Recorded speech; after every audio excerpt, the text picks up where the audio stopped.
krizë e re, po afrohet dita ditës.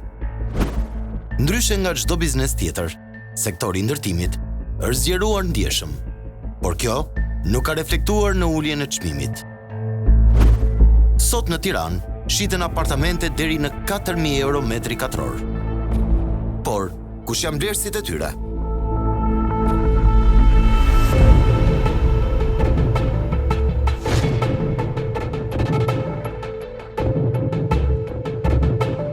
Në 30 vitet e fundit, kostot e ndërtimit janë rritur me gati 20-30%. Ndërkohë, apartamentet kanë shkuar deri në 1000% rritje. Sot një familje me nivel mbi mesatar financiar nuk ka fuqi të blejë një apartament në qendër të Tiranës. Ky dokumentar flet për çmimet e ndërtimeve që ka përdzejnë çdo logjik financiare.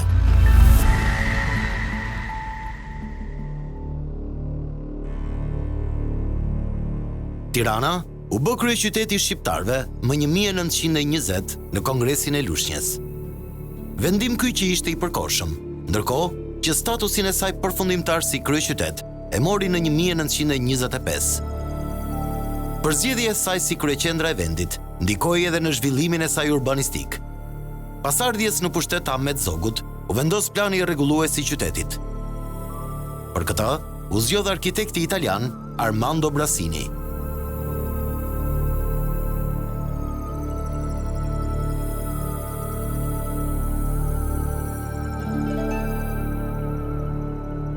Pas shumë vitesh, Shqipëria kaloi në orbitën staliniste dhe solli ndryshimet e para në pamjen e Tiranës, duke i dhënë hije sovjetike objekteve në Tiranë.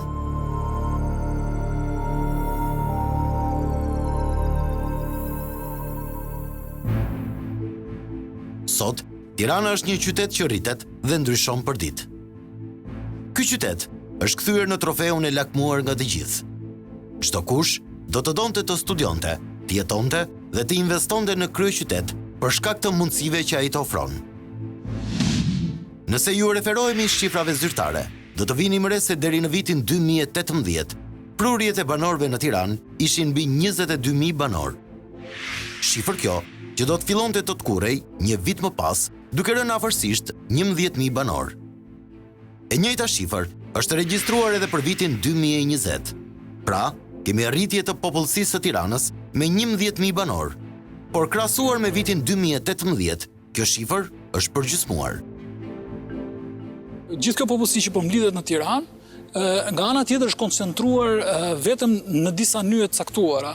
Po të shikosh, nëse kemi një mbledhje kaq të madhe të popullsisë, një densifikim kaq të madh të popullsisë, kemi edhe një problematik tjetër Tiranës, që jo e gjithë sipërfaqja ose e pronësisë së paluajtshme është shfrytzuar. Analizuam lëvizjen e popullsisë drejt kryeqytetit për të dalë në një analizë më të rëndësishme dhe me vlerë të lartë financiare. Bëhet fjalë për sektorin e ndërtimit. Gjatë gjithë kohës është ndërtuar, që nga kohët e vjetra është ndërtuar dhe Shqipëria ka pas disa fonde banesash në kohë të ndryshme. Janë fondet e viteve 40, janë fondet e viteve 50, janë fondet e viteve 76, janë fondet e viteve 90 që edhe mbas viteve 90. Mbas viteve 90, këto lloj fondesh që ka pas në Shqipëri kanë qenë të stileve të ndryshme dhe të konstruksioneve të ndryshme. Stili i kohës më pashme kanë qenë shtëpia të ulta dhe karakteristika kryesore të tyre nuk e kalonte më tepër se sa 4 kathe. Kurse mbas viteve 63 filluan të ndërtoheshin, po edhe këto nuk e kaluan më tepër se sa 6 kathe. Në vitin 2019, sipas të dhënave zyrtare, janë dhënë më pak leje ndërtimi si numër, por është rritur sipërfaqja e dhënë për ndërtim. Kjo pasi ndërtimet për banesa kanë qenë më të larta. Nëse flasim me shifra, do të shohim se sipërfaqja e dhënë për ndërtim gjatë vitit 2019 ishte rreth 1.5 milion metra katror. Shifër kjo që ka pësuar rritje me rreth 55% krahasuar një vit më parë. Sipërfaqja e dhënë për ndërtim në Tiranë, në total, ka një vlerë prej 52 miliard lek. Nëse do të shohim në Tiranë, po ndërtohet pafund. Dhe kam bërë, nëse do shohësh analizën, do bësh analizën e të ardhurave ku vijnë këto para. Domethënë, nëse shoh kredin bankar, kredia për bankare për ndërtimin, pak a shumë ka qenë në stagnacion. Nëse shikon të ardhurat e kompanive, domethënë, të ardhurat e kompanive janë diku ke 1 miliard euro në vit dhe fitimet janë diku ke 200 milion euro në vit, domethënë. Ndërkohë që ndërtimet janë shumë më të mëdha se sa kjo. Domethënë, kam bërë një analizë firmave që kanë ndërtuar në Tiranë në 3 vitet e fundit dhe ka rezultuar që të paktën 60% e tyre nuk justifikojnë burimet financiare që kanë marrë për të ndërtuar këto apartamente. Dhe duhet kemi parasysh që bëhet fjalë për të paktën 500 milion euro investime në vit për sektorin e ndërtimit, sipas të dhënave që janë zyrtare nga Instat, bazuar në sipërfaqen që është dhënë për leje ndërtimit. Pyetja që lind natyrshëm është se kush do t'i blej këto banesa. Po t'i referohemi familjeve të krijuara në Tiranë për vitin 2018, nuk e kapin numrin 6.000.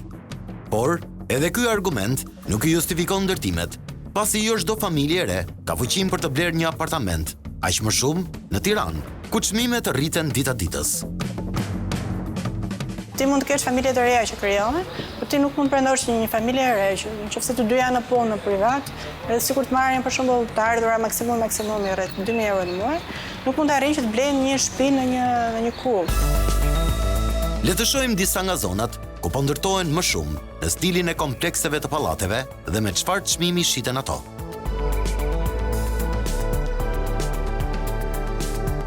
Këtu ndodhemi në fushën e aviacionit.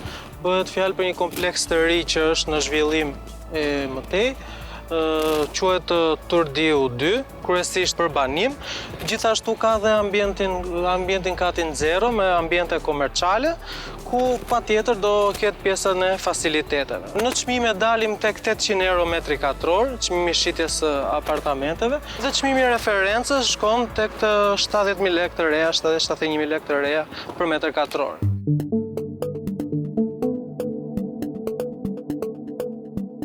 Këtu ndodhemi në zonën e Don Boskos, konkretisht në kompleksin Fiori di Bosco.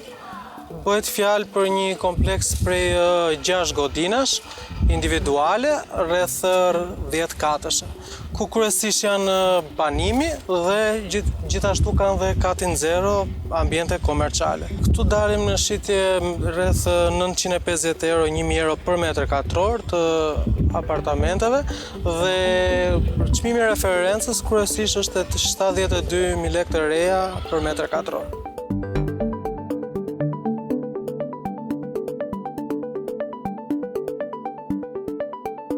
Ndodhemi në rrugën e Kavajës, më saktë pranë në Shirakut. Bëhet fjalë për një kompleks të ri që është në fazë zhvillimi, ndërtimi, Square 21. Bëhet fjalë për godina 11 katëshe, ku kati parë dhe kati 0 është për shërbim.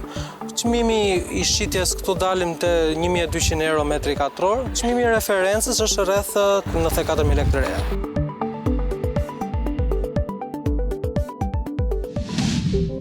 Tani, do të shohim disa prej godinave që shpesh në Tiranë njihen si kulla.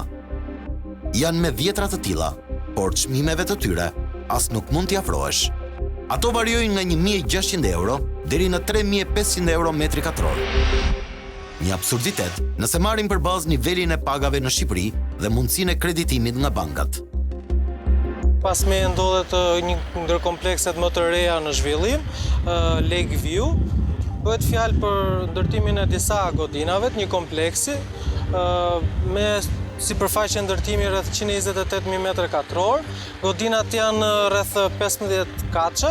Çmimi i shitjeve këtu varion nga 1.600 euro relativisht deri në 2.400 euro për metër katror. Çmimi i referencës ka rreth 1.400.000 lekë të vjetra. Ndodhemi në rrugën Elbasanit. Bëhet fjalë për ndërtimin e një kulle 40 katëshe, ku rreth 2.912 metër katror do shërbejnë për ambiente komerciale, rreth 21.840 metër katror do shërbejnë për ambiente zyrash dhe rreth 26.000 metër katror ambiente banimi. Sigurisht target grupi këtu i klientëve është ato që kanë portofol të bollshëm.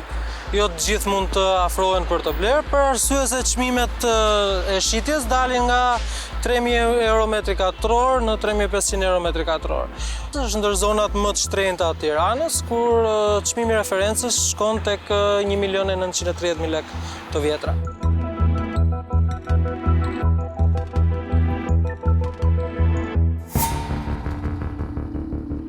Ndërkohë që në kryeqytet ka nisur ndërtimi një godine tepër të shtrenjtë për xhepin e shqiptarëve.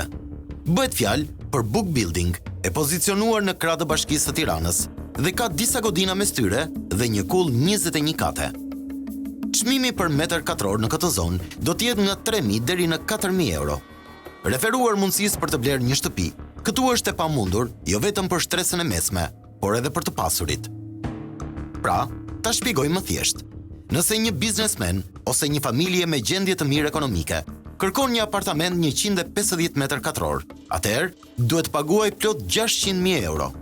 Ky nuk është as një investim eficient, por mbi të gjitha, as nuk justifikon koston e ndërtimit. Kostot e ndërtimit për të, unë nuk di t'i them, pasi ka një sër shpenzime që duhen marrë parasysh, dhe unë të them vetëm ndërtim, si pa kosto e pa gjëra tjera, mund shkoj ke 500 eurosh. Në krah të Hotel Dajtit, po zhvillohet projekti Met Building Tirana. Ky projekt përfshin një ndërtesë të re komerciale dhe rezidenciale në zemër të Tiranës. Projekti Met Building Tirana do të jetë një kull 12 katëshe, fasada dhe taracat e së cilës do të jenë të gjelbëruara. Edhe këtu, çmimi shkon 3.000 deri në 3.500 euro metri katror. Ice of Tirana është projektuar si një ndërtesë e madhe, 26 kate e lartë me mbi 55.000 metra katror. Punimet për ndërtimin e kullës ka nisur dhe ndodhet tek sheshi Skënderbej. Çmimi këtu shkon nga 3.000 euro deri në 4.000 euro metri katror. Sërish, një çmim stratosfer nëse krahasojmë me nivelin ekonomik të Shqipërisë. Pas disa kohësh pezullimi, punimet ka nisur për objektin 20 katësh në afërsitë të qendrës përballë kishës ortodokse, e cilësuar Tirana Forever Green. Objekti zë një sipërfaqe prej më shumë se 12.400 metra shkatror dhe ka 20 kate, në të cilat 4 kate nën tokë. Edhe këtu, çmimi shkon mbi 3.000 euro metri katror. Po të vijonim në këtë mënyrë, do të kuptonim se lista e objekteve që po ndërtohen në Tiranë është e gjatë. Por, a është bërë një plan i mirëfillt urbanistik për zhvillimin e Tiranës? Dhe a ka qyteti nevojë për kaq shumë kulla? Mendimet për këtë janë të ndryshme. Dikush thotë që kanë prishur estetikën e kryeqytetit. Dikush tjetër e konsideron si zhvillim të nevojshëm të Tiranës. Sigurisht që nuk janë të domosdoshme për Tiranën, në të kundërt e dëmtojnë ata. Tipologjia kull nuk është se ka një problem në vetvete. Problemi është përdorimi i kullave në Tiranë. Nëse ne e koncentrojmë këtë zhvillim, këtë sipërfaqe të përgjithshme ndërtimi vetëm në pak prona, i bie që borxhi i shoqërisë ndaj këtyre pronarëve të thellohet akoma më tepër. Tirana ka nevojë për zhvillim qendër. Ti shif New Yorkun se. Domethënë ka nevojë për të ngritur kullat. Ka ikur më tash ajo që o bo na prishën Tiranën, o bo kullat janë kështu, jo po i fikim njëri tjetër televizorin nga shtëpia, ka ikur. Tirana kërkon ekpansion në lartësi tash. Nuk mundet shtrimi më, nuk kemi tokë. Pas vitit 90, në fakt edhe aty nuk u bë asnjëherë një studim i madh që t'i merrte gjithë zonë, t'jepte një ide, një fizionomi për pjesët që do ruheshin dhe për pjesët që do prisheshin, dhe fatikisht me plane pjesore, me plane që fatikisht ndërmerrnin zona caktuara pa pasur një vizion të madh, në fakt pati situash ndërhyrje të cilat e prishën shkallën urbane të kësaj zone. Këtu pati një defekt shumë të madh që u ngritëm në lartësi vetëm për të fituar, pa pasur rregulla strikte se si projektohet dhe si zbatohet në këto. Tirana ka vend edhe për ndërtime të larta, por të gjitha këto duhet të jenë shumë të studiuara. Domethënë nuk mund të ndërtoj sipas dëshirës se si janë bërë këto. Nuk është bërë që janë bërë pa plan, po janë bërë plane urbanistike të pjesshme. Nuk mund të bëhet, sepse planifikimi nuk bëhet për sot e 5 vjet, bëhet për sot e 30 vjet. Domethënë një planifikim do thotë që ti ta zhvillosh qytetin apo zonën apo rajonin për një periudhë kohore jo më pak se 25-30 vjet. Është minimalja.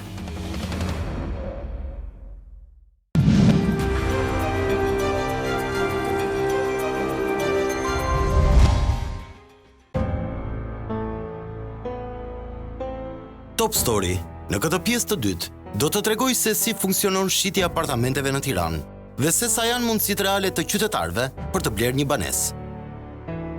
Aktualisht, nuk ka asnjë studim të mirëfillt se sa është stoku i apartamenteve në Tiranë. Ekspertët e kanë të pamundur që të bëjnë një vlerësim me sa do të rritet oferta në patundshmëri prej këtyre projekteve të reja. ndërsa vijon që të ketë kërkesa për leje ndërtimi. Këtë problematik do ta shtjellojmë në vijim. Vajza që jeni duke parë në këto momente është një mjeke stomatologe. Ajo ka një eksperiencë pune prej 6 vitesh, ndërsa 3 vitet e fundit ka hapur klinikën e saj. Ajo është në kërkim të blerjes së një banese. Isha interesuar që pas disa vitesh, një pjesë të buxhetit tim, domethënë, të blej një pronë për investim. Isha interesuar më tepër për një shtëpi 2+1, tipologjisë 2+1, por që të jetë një pronë që të ketë goxha karakteristika të mira. Fakti që periudha e Covidit besoj që mund të ketë oferta më të mira, duke qenë se vendi është pak në krizë dhe shpresoj që ta shfrytëzoj këtë moment për të bërë një pronë, se jo dhe më lirë se që mund ta blej zakonisht. Pikë së pari do shikoj pronën, por nëse do më duhet, mund ta plotësoj një pjesë të buxhetit tim me ndonjë kredi. Të ardhurat mijore variojnë tek 1.200 euro normalisht.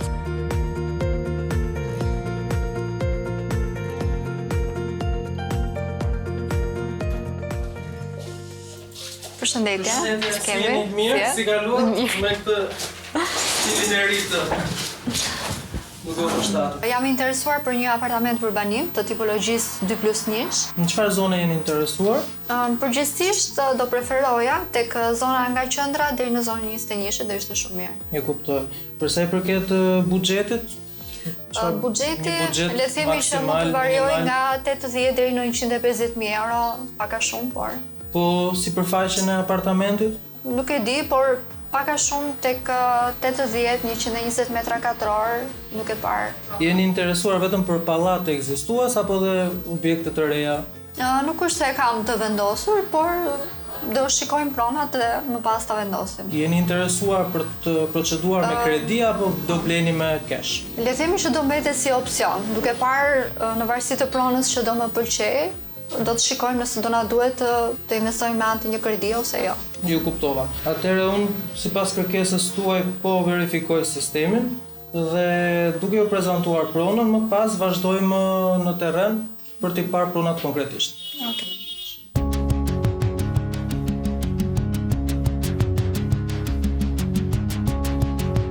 Këtu ndodhemi në zonën e Ish në Shirakut, ose rrugës Kavajës. Bëhet fjalë për një nga komplekset më të reja të Tiranës, Square 21.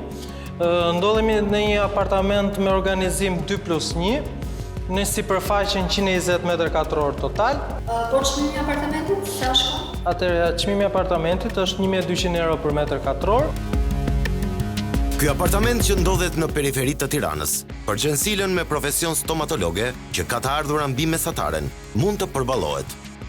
Por nëse orientojmë drejt qendrës së Tiranës, atëherë është e pamundur që të blesh një banesë.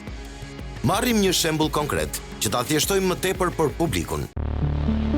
Nëse gjensila do të kërkojë një apartament në zonën e Ish bllokut apo në afërsi të rrugës së Kosovarëve, çmimi këtu shkon deri në 2.000 euro metri katror. Një banesë për 120 metra shkatror ka shifrën e 240.000 eurove dhe nëse i shton edhe 25.000 euro garazh, shkon në 265.000 euro. Gjensila duhet të sigurojë 30% të kësaj shume, rreth 80.000 euro, pasi banka të krediton vetëm 70% të saj. Me profesion stomatologe, ajo siguron 1.200 euro të ardhura në muaj, nga të cilat 700-800 euro në muaj janë për jetesën minimale, makinën dhe qiran e shtëpisë. Diferenca nga të ardhurat mbetet 400 euro dhe për të kursyer 30% që të kërkon banka, gjensilës i duen 20 vjet. Këtu po flasim vetëm për një kos të apartamentit, pasi për të shlyer të gjithë apartamentin me këto të ardhura i duen mbi 70 vjet.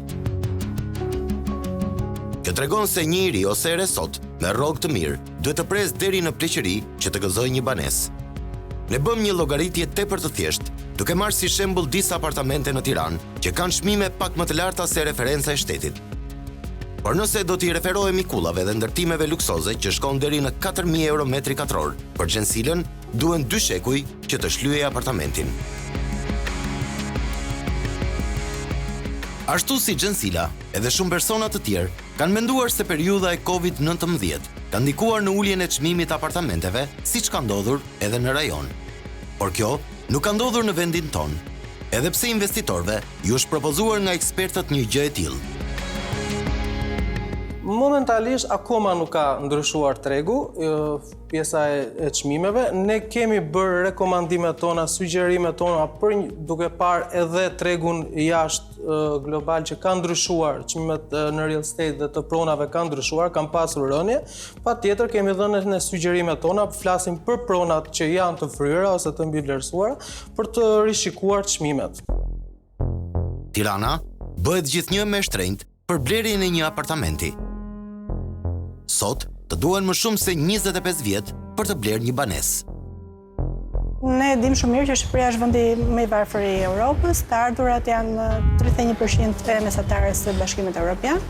Nëse do shohim çmimet kanë arritur deri në 4.000 euro për metër katror. Do të thënë një shtëpi 100 metra mund të shkojë deri në 400.000 euro. Kërkesa kemi, nuk është se nuk ka pasur kërkesa, por në buxhete të vogla, të përcaktuara.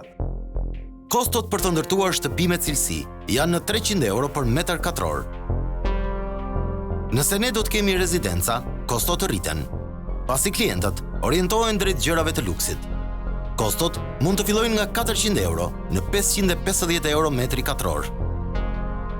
Duke hequr vlerën e tokës, një shtëpi që neve ndërtojmë një kaçe, duke përfshirë 45 metër katror, mund të shkojë ke 22 milion lek. Një shtëpi 65 metër katror shkon ke 27.000 milion lek të vjetra. Një shtëpi 75 metër katror shkon ke 30 milion lek të vjetra. Një shtëpi 100 sa metër katror, 110 metër katror shkon afërsisht ke 40 milion lek të vjetra. Në vendin ton, vjen të ketë një paradoks të madh. Familjet kanë nevojë për shtëpi ekonomike, ndërkohë që në kryeqytet vijojnë të ndërtohen kulla. Ata kërkojnë apartamente banimi me çmime të përballueshme për një buxhet me të ardhura mujore mesatare. Ka një mospërputhje midis asaj çka po afrohet nga ndërtuesit dhe asaj çka kërkohet nga individët. Mbi të gjitha, asnjë bank nuk të financon një kredi për të blerë një apartament në një kull, pasi niveli i riskut për bankat është tepër i lartë. Bankat kanë disa kritere nga pikpamja teknike për dhënien e kredisë. 70% mund të merret kredi e vlerës që do të blesh një pasuri të paluajtshme, 30% kredimarrësi duhet i ketë vetë, dhe kësti i kredisë nuk duhet të jetë më shumë se 35 apo 40% e të ardhurave. Pra nëse ti merr 100.000 lek, nuk mund të paguash më shumë se 35.000 lek kost, sepse pjesa tjetër të duhet për të jetuar dhe për plotësuar nevojat e tjera të jetesës. Kemi 30 vjet që nuk kemi politika të mirëfillta kombëtare se si do shikohet bërja bashke i popullsisë, burimeve natyrore dhe burimeve financiare, të cilat janë 3 shtyllat kryesore të zhvillimit. Le të marrim sërish një shembull. Nëse një familje me të ardhura shumë të mira, deri në 4 milion lek në muaj, kërkon të blejë një banesë në qendër të Tiranës, kryesisht në kullat që po ndërtohen ose rezidencat luksoze tek ish bloku. Kjo familje ka nevojë për një hapësirë prej 150 metra shkatror. Vlera apartamentit tek rezidencat luksoze me 4.000 euro metri katror shkon në 600.000 euro dhe nëse i shton 40.000 euro garazh, kap shifrën e 640.000 eurove. Kaq shumë para nuk mund të kursehen nga të ardhurat, edhe pse kjo familje konsiderohet në nivelin e lartë të jetesës. Atëherë, orientohemi nga kredia në bank. Fillimisht, kjo familje duhet të ketë 192.000 euro, rreth 30% të shumës, sepse banka të financon pjesën tjetër, 70% të shumës. Për të kursyer këtë shumë, kjo familje duhet të heqë me një rreth 2 milion lek çdo muaj për 10 vite rresht. E marrim të mirëqen që këto para u grumbulluan për 10 vite. Vim tek pjesa e kredisë së bankës. Familja duhet të marrë diferencën kredi, rreth 448.000 euro, për një afat 25 vjet, maksimumi që të lejon banka. Referuar normave të interesit, kosti i kredisë për këtë shumë shkon mbi 1.700 euro në muaj, ose rreth 2 milion lek të vjetra. Praktikisht, banka do ta refuzoj këtë kredi, pasi kosti që duhet të paguash nuk duhet të kaloj 35% të ardhurave. Familja kishte 4 milion të ardhura dhe kosti i kredisë prej 2 milion lek është 50% e të ardhurave. Kjo është një llogari e thjeshtë që mund ta bëj kushdo. Pyetja qëndron, nëse familja me 4 milion lek të ardhura në muaj nuk ka mundësi të blejë një shtëpi në këto rezidenca luksoze, atëherë kush janë vlerësit e tyre?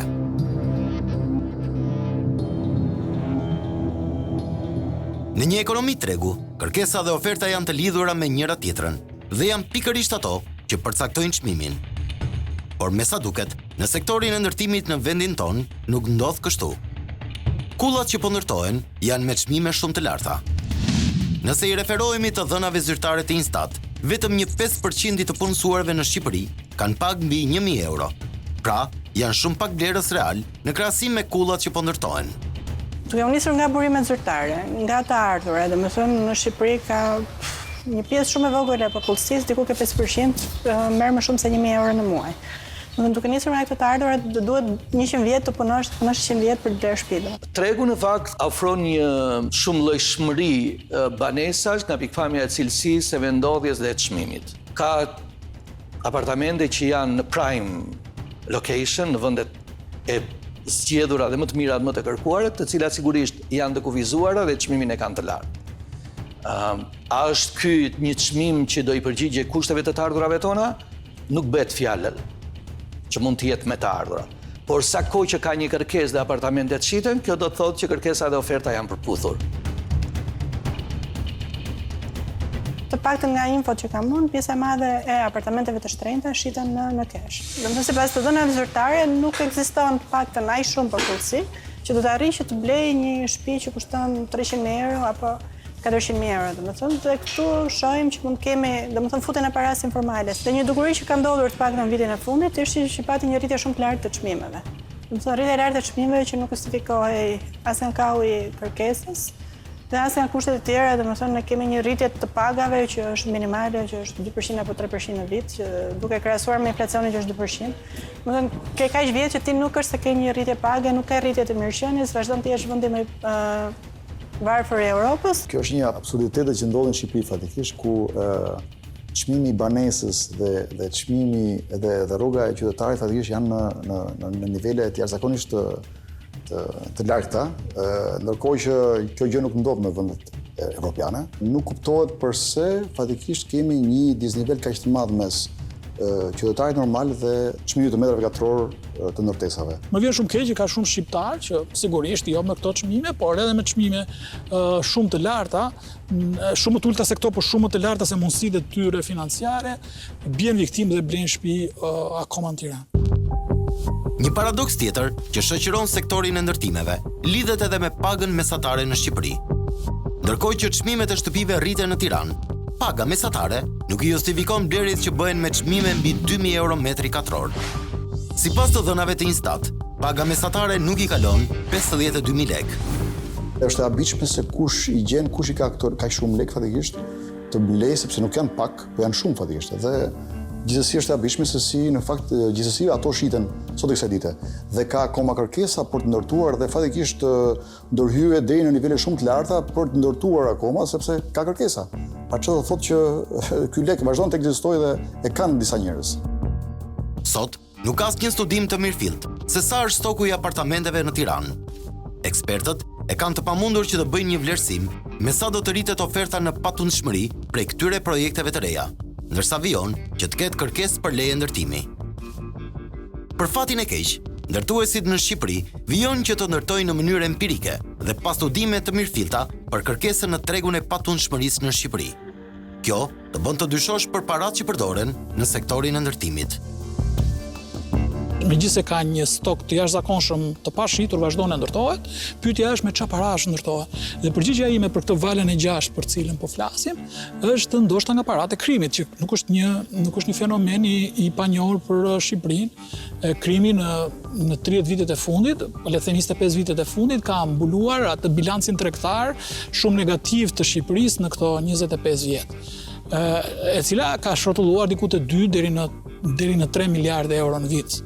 Dhe unë mendoj që këto janë paratë në cilat po reinvestohen, jo sepse ka një kërkesë në treg, por sepse ka para të tepërta në treg, të cilat duhen patjetër investuar. Të vendoset një kriter financiar, pra firma që do ndërtoj që kërkon të marrë leje, duhet të ketë edhe një shumë financiare, një shumë të caktuar, le të themi 50% të kostos së ndërtimit të depozituar në bankë. Sepse nëse paraja është depozituar, dim që kjo është para e kontrolluar, është ligjore, ndërtimi ka shumë garanci për të përfunduar. Një element tjetër që përforcon pyetjen se kush do t'i blej kaq shumë apartamente, është edhe fakti se kemi braktisje të vendit. Shqipëria, prej vitit 2015, është prekur nga një valë e dytë e emigracionit të popullsisë. Përveç se kjo po kthehet në një problematik të punësimit që ka prekur shumë sektor të ekonomisë, do të kenë ndikim edhe te konsumi, duke filluar që nga kërkesa për mallra dhe shërbime deri te kërkesa për të blerë pasuri të paluajtshme në Tiranë. Kjo valë migrimi është karakterizuar me ikjen e shtresës mesme të individëve të shkolluar dhe të rinj, të cilët do të ishin blerës potencial të mundshëm të shtëpive të reja në Tiranë. Ka një tkurrje të popullsisë, numri i familjeve nuk është se përshtohet me ato ritme, numri i lindjeve ka rënë. Domethënë Tirana ka pasur atë avantazhin pozitiv që ka pas një migracion neto pozitiv, domethënë që ka hyrje të njerëzve, megjithëse kjo po reduktohet.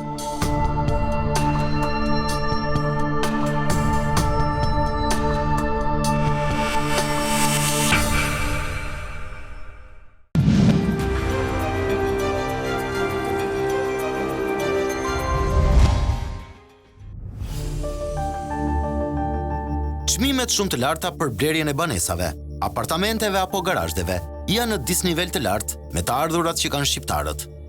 Por, pavarësisht kësaj, vijon të ndërtohet dhe në të njëjtën kohë nuk ka ulje të çmimeve. Rritja e çmimeve ka qenë e nxitur nga paraja informale që ka hyrë, domethënë nga pastrimi i parave, që ka hyrë. Paktën 200 apo 300 euro për metër katror, ka qenë e rritur thjesht për faktin të përdorimit të burimeve të panjohura financiare. Po marrim një shembull të thjeshtë për të kuptuar se sa e vështirë është të bëhesh sot pronar i një banese, dyqani apo garazhdi. Gjithmonë, nëse flasim për njerëz që çdo gjë e kanë fituar konform ligjeve. Le të shohim një nga çudirat që ndodh në Shqipëri, për të kuptuar se me çmimet që po operohet konkretisht nuk ka interes të blesh. Kryeqyteti ka problematikë sa i përket parkimit të makinave. Është e vështirë të gjesh parkim, edhe nëse disponon një makinë, gjë e parë që të shkon në mendje është të blesh një garazh. Të blesh një garazh në një nga zonat e preferuara të Tiranës kushton 40.000 euro. Ky është një çmim tërësisht abuziv që nuk e justifikon blerjen dhe mbi të gjitha nuk ka eficiencë në blerje. Pra, nëse një qytetar do të paguajë një post parkimi me pagesë mujore që shkon rreth 10.000 lekë në muaj, do të duhen mbi 50 vjet për të shlyer investimin e kryer për garazhin. Ambientet që jepen për zyra dhe dyqane, gjithashtu kanë një çmim shumë të lartë. Edhe nëse je biznes, nuk të intereson referuar logjikës ekonomike që të morosësh kaq shumë para për të blerë një dyqan. Çmimet e dyqaneve dhe të zyrave në qendra tregtare janë në shifra marramendse. Pjesa më e madhe e bizneseve ti e ke me 1 deri në 4 punësuar, domethënë 90% e bizneseve janë me 1 deri në 4 punësuar. Kanë të ardhurar minimale, janë biznese për mbijetesë. Atëherë kush do të blejë të zyra? Domethënë një zyrë, të blesh një zyrë 10.000 euro, domethënë 100 metra kushton 1 milion euro që të blesh një zyrë. Dhe nga ana logjike të biznesit nuk shkon. Prandaj thash që gjithë ky treg që po ndodh, domethënë gjithë kjo fryrje apo bubble që thuhet nuk justifikohet nga kushtet normale të tregut. Nëse sot një biznesmen ka 1 milion euro me kesh apo me kredi, atëherë përse duhet të investojë në një dyqan 100 metër katror, ndërkohë që me aq para mund të ndërtojë një pallat të tërë. Shqipëria vijon të mbetet një nga vendet më të shtrenjta për të blerë shtëpi, referuar kjo të ardhurave që kanë familjet. E thënë më thjesht, një apartament në Tiranë është një lloj i shtrenjtë sa një apartament në Paris apo në Vjenë.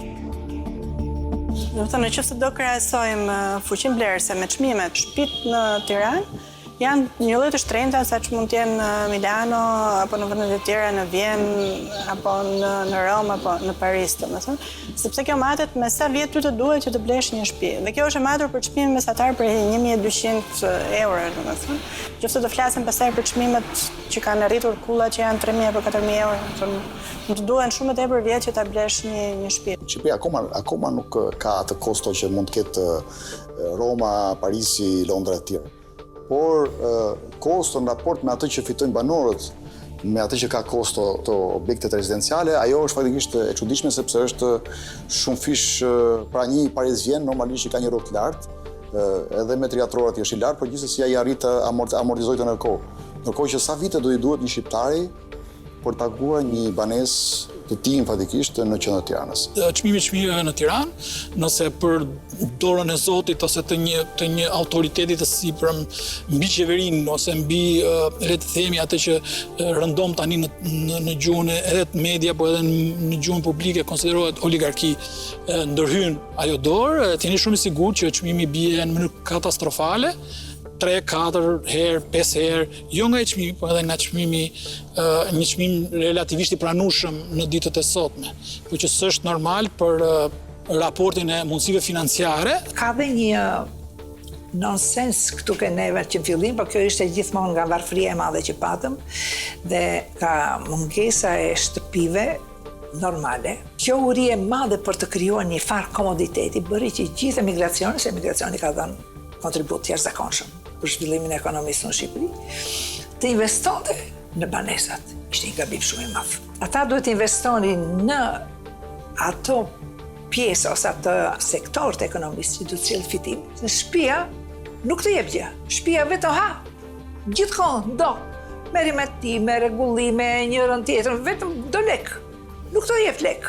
Kurse aktiviteti ekonomik të jep lek. Kështu që investimi që në fillim është bërë gabim nga njerëzit që i kishin lekët. Po flas për njerëzit që kanë punuar me djersën e ballit. Nuk po flas për të tjerat. Në 30 vitet e fundit, u ndërtua pa kriter edhe në Bregdet. Njerëzit ndërtuan pa standard dhe pa cilësi. Qëllimi i tyre i vetëm ishte që të shuanin urinë që kishin për ndërtesa. Investuesit mundohen që të spekulojnë tregun me ndërtimet e tyre. Një hile që vazhdon të përdoret në këtë sektor është fakti se jo vërtet ka nevojë për ato banesa, por ato të ofrohen për pamjen më të mirë. Kjo është faza, si thua, është vale e tretë e spekulimit me pronësinë e patundshme, e cila ka të bëjë me pamjen më të bukur. Pra, jo se duhen ato ndërtesa, por sepse ai të ofron tregtari, shitsi, të ofron një banesë më afër këtyre sipërfaqeve ujore, detit, se është një fenomen në kohën në territorin e ultërsirës perëndimore, apo në zonat e qendrave kryesore dhe pjesëve më të parapëlqyera. Shtëpitë që të ofrojnë pamje të bukur janë edhe më të shtrenjta. Pas Tiranës janë Durrësi dhe Vlora, që kanë apartamente që shiten për pamjen. Në 2 qytetet bregdetare ka shumë pallate apo vila që popullohen vetëm gjatë muajve të verës. Po të shikoni këto zonat bregdetare, të cilat popullohen, po themi, jo 100%, po 90%, 80% në kohën e verës, atëherë shikon që gjithë ato pallate janë të mbushura me banor. Gjithë vitin tjetër, ato rinë pa banor, se ai e ka blerë, po ai është i jashtë dhe shfryzon 1 muaj, 2 muaj, ose mund të jetë këtu dhe nuk e shfryzon se ka 2 shtëpi. Shi këtu lind një problem tjetër, që gjithë to që janë fond, është fond banimi, të rikshu dje, do më thënë, pa u përdorur, ai do filloj të dëmtoj, të prishet, edhe plus edhe ai që e ka blerë nuk nxjerr leverdinë e vet. Apartamentet në Bregdet shkojnë nga 40.000 euro, ndërsa vilat kapin edhe shifrën prej 500.000 euro në Lalëz ose në jug të vendit. Edhe këtu, investimi nuk ka logjik financiare. Pasi një familje, për të shpenzuar pushime në çdo vend të botës, i duan rreth 10.000 euro në vit. Pra, me paratë e një vile, ata mund të kryejnë pushime për 50 vitet e ardhshme, ndërkohë që vila amortizohet brenda 10 viteve për shkak të kushteve atmosferike që sjell Bregdeti. Unë kam quajtur në një shkrim timin të para shumë vitesh, ndodhet në paradhomën e tregut. Po, që të jesh në treg duhet edhe të luash ofertë kërkesë, edhe kjo marrëdhënie rregullon dhe çmimin. Çka do të thotë që ai çmimi jo vetëm që nuk është real, por nuk është dhe i mundshëm, është shumë larg mundësive reale të një familje shqiptare për të arritur. Mirë, po pyetja do lind që shumë natyrshëm, atëherë si ka mundësi që një njeri që e di fare mirë që nuk do ta shesi me atë çmim e ka nxjerrë në treg me atë çmim. Pikërisht kjo pa interesi tyre për të shitur, pra pa nevojë atyre për kesh, sepse e kanë para, nuk është paraja që u mungon, është kushtëzimi i tregut. Sektori i ndërtimit është pastruesi më i mirë i parave. Shqipëria këtë vit është futur sërish në listën ngritë të pastrimit të parave. Listë nga e cila kishte dalë në vitin 2015. Lajmi u bë i ditur nga Task Forca Financiare Manival, që është një mekanizëm i përhershëm i Këshillit të Europës, që ka detyrën të vlerësojë zbatimin e standardeve në luftën kundër pastrimit të parave dhe krimit të organizuar. Problemi që unë shikoj personalisht në gjithë këtë është zhvillim herherë dhe kaotik dhe të paregulluar, është fakti që nuk ka asnjë kërkesë financiare, asnjë kriter financiar. Pra, ti mund të fillosh të ndërtosh një pallat që mund të jetë në vlerë 3 milion euro dhe nuk e di nëse ke në llogari qoftë edhe një minimum të caktuar. Ndërkohë që sektori i ndërtimit ka rezultuar si një sektor me risk të lartë, ku mund të lëvizin dhe parat jo ligjore, do të quaj nuk është gjithmonë që janë para kriminale, po jo ligjore, ku vërtiten dhe mund të lëvizin dhe transformohen dhe kthehen nga një formë mjete likuide monetare në një formë tjetër në pasuri të paluajtshme. Ka një lloj problemi sepse të paktën legjislacioni shqiptar nuk është se kërkon që firma që të ndërtoj të deklaroj burime të ardhura apo të ketë një lloj të ngrirje të kapitale që thotë që unë kam këtë kapitale dhe në bazë të tij do të ndërtoj. Besoj që kjo ndoshta është lënë edhe me qëllim që të mundsohet që të ketë gjithë kjo lloj fryrje, domethënë se është krejtësisht e dukshme që këtu nuk ka burime financiare të ligjshme që po investojnë në ndërtim të paktën në pjesën të madhe të kompanive. Si gjithë bota, edhe Shqipëria po kalon një krizë sa i përket situatës së Covid-19. Një pikë pyetje e madhe është nëse sektori i ndërtimit do të kalojë në kolaps, duke qenë se investuesit në vendin ton nuk kanë ndjekur strategjinë e kolegëve të tyre në rajon dhe Europë, duke ulur çmimet. Gjatë periudhës së Covidit nuk flasim që ka patur kërkesa për kredi të reja. Kanë qenë kryesisht ata që kanë patur kredi për të riskeduluar këstet, sepse përgjithsisht njerëzit ishin të mbyllur dhe nuk kanë patur shumë hapësira që të lëviznin, të shikonin për versione, për variante nga më të mira, të bazvizatonin e ndërtuesit, të shikonin me bankat. Kërkesat kanë rënë, nuk janë kërkesa, por në këtë periudhë kanë qenë klientë më të filtruar, le të themi. Nëse para Covidit ka pas shumë klientë që dhe testojnë tregun, shohin prona të ndryshme, momentalisht janë klientë specifik që janë gati për të blerë një pronë për vete, domethënë klientë që zgjerohen në familje të reja. Nëse do ta shohim sot, që Shqipëria domethënë po ndjen pasojat e krizës që u shkaktua nga Covid-19, do shohim që Shqipëria është vendi që ka rënien më të madhe ekonomike në rajon. Banka Evropiane për Ndërtim dhe Zhvillim ka bërë dhe parashikimin më pesimist që Shqipëria do bjerë 9% këtë vit. FMN-ja dhe Bergji presin që Shqipëria të bjerë të paktën në 5% këtë vit. Dhe kjo rënje është më e madhe nga gjitha shtetet e tjera, domethënë është nga Malezi, nga Maqedonia dhe nga Serbia. Dhe këtu ne po vuajmë dhe pasojat atyre keq investimeve që janë bërë në këto vite. Shqipëria gjithë kapitalet e lira, të paktën 3 vitet e fundit i ka çuar në ndërtim. Dhe kjo absolutisht nuk e sjell asgjë, asnjë lloj të mirë e ekonomisë, përveç faktit që unë thash u rritën çmimet dhe na përfuruan më shumë me të tjerëve apo pjesën më të madhe të popullsisë që sot nuk ka mundësi që të blejë një shtëpi apo një apartament.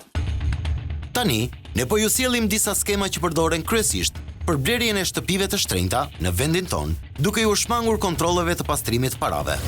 Për të kryer një transakcion më shumë se 10.000 euro, ne duhet i drejtohemi noterit. Për ta eliminuar këtë fazë, përdoren ndarje në copa, që do të thotë se kryen disa pagesa pa e kaluar shumën e 10.000 euro dhe në këtë mënyrë ti nuk je i deklaruar. Një skemë e dytë është nëndeklarimi i shtëpive, pra nuk deklaron vlerën reale të tyre. Ndërsa një skem që po futet së fundmi për blerjen e apartamenteve të shtrenjta është hyrja si aksioner. Në fund të gjithë procesit mund të përfitosh 2 ose 3 apartamente. Një tjetër alternativë mund të jetë edhe marrja e kredive fiktive. Pra ti e blen apartamentin me lek në dorë, por bën edhe sikur merr një kredi në bankë. Këto janë disa nga mënyrat që përdorin blerësit që kanë paratë pa deklaruar për të blerë një banesë. Tani le të shohim se si hyn paratë në sektorin e ndërtimit. Nëse sheh bilancet e shumë firmave që po ndërtojnë aktualisht, kanë të ardhura zero. Ka një firmë që krijohet sot dhe fillon e ndërton një pallat. Justifikimi i saj është kryesisht se po e ndërton përmes parablerjeve. Pra firma deklaron që ka marrë paratë nga individët paradhënie dhe me këto po ndërton. Elementi tjetër është përmes sistemit barter, domethënë që ndërtuesi deklaron që un kam shumë furnitor, domethënë ka marrë furnitor, ka marrë materiale, nuk ka paguar. Domethënë është pak a shumë si influsk që ti e fillon apartamentin duke pasur 0 lek, ndërkohë që ti realisht ti ke pasur lekët dhe thjesht justifikon përmes këtyre elementeve. Dhe sektori i ndërtimit është një nga sektorët më pak të kontrolluar dhe vetë institucionet tatimore, domethënë kanë pranuar që duhet të ketë një lloj kontrolli më të lartë. Ky dokumentar kishte si synim për të pasqyruar çmimet absurde dhe të pajustifikuara të apartamenteve në Tiranë. Sot, shumë qytetarë që kanë jetesë mesatare jetojnë në banesa me qira për shkak të pamundësisë për të blerë një apartament. Një valë e krize pafrohet për sektorin imobiliar për shkak të Covid-19. Prandaj, zgjidhja më e mirë mbetet rishikimi i tregut, duke përafruar kërkesën e klientëve me ofertën që jep ndërtuesi.